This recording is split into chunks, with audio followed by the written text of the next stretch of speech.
Pins of Peril, read by the author, Angelo Ford. Chapter 4, Life in Cars. I owned about 10 cars between the ages of 14 and 21. So many cars and so many experiences of peril that I will sum them all up as one pin. A few years back, I produced a web series modeling life in cars.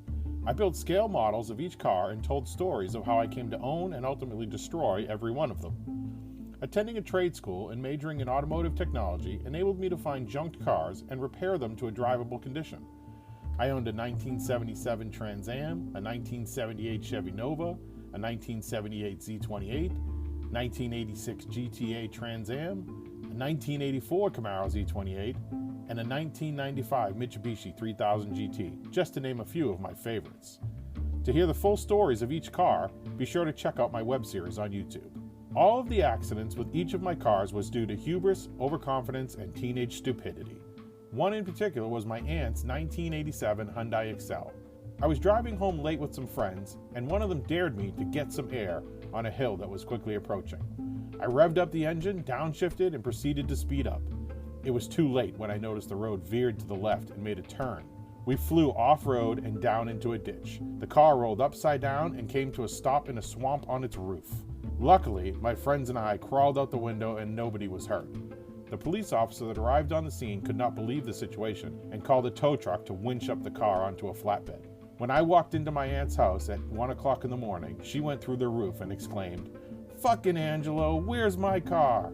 This was a common expression that she would often say when I walked in the door.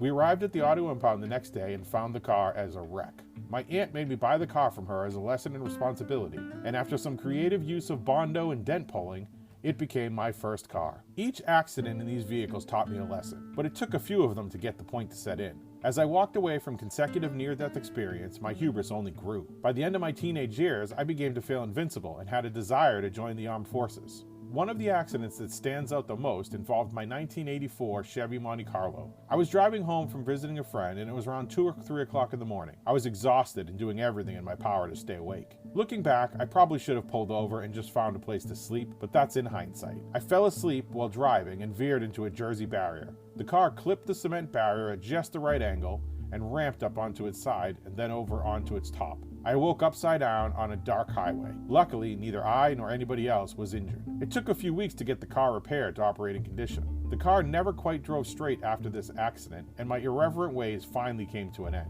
This was the last car that I destroyed in such a perilous way. Part of the reasons the accidents kept piling up was there was never any repercussions from them. Only one accident ever involved another vehicle, and there was typically only minimal damages when I got in an accident. Luckily for me, nobody was ever injured in these vehicular mishaps, and there were never any legal consequences. In these teenage years, I developed quite a reputation as a terrible driver. Surprisingly, I was the guy that everybody wanted to go driving with. I taught many of my friends how to drive, and through getting them to push themselves to their limits, they actually became quite competent drivers. It may not seem like it at first glance, but I actually did learn a lesson from each one of the accidents that I walked away from. They shaped my perspective on the responsibility that comes with operating a vehicle, especially when you're riding with other passengers. I think it was this exploration of limits that gave me such an appreciation for rules and regulations as a pilot in the U.S. Air Force. By the time I was flying airplanes, I had screwed around enough flying cars that I never encountered a single accident due to pilot error. Somehow, I still managed to find reasons to place pins of peril in my map. With all of these accidents, one may think that I would have become more hesitant to drive recklessly, but it was actually quite the opposite. Each time I walked away without a scratch was like up in the ante in a competition. I didn't have a death wish or any intention to get in accidents, but the adrenaline rushes became more and more addictive.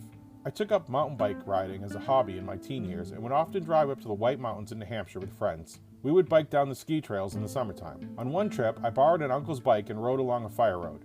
Out of nowhere, some guy on a moped zoomed past me and caused me to go right down the side of a cliff. I rode as far as I could, but ultimately lost control of the bike and slid onto my back. Unfortunately for me, I fell head first in the slide, and my pants came down around my ankles. When I came to a stop, the bike was wrecked and I had road rash all the way up my ass and lower back. My friends took me to an urgent care clinic where my wounds were tended to, but it did little to heal my ego.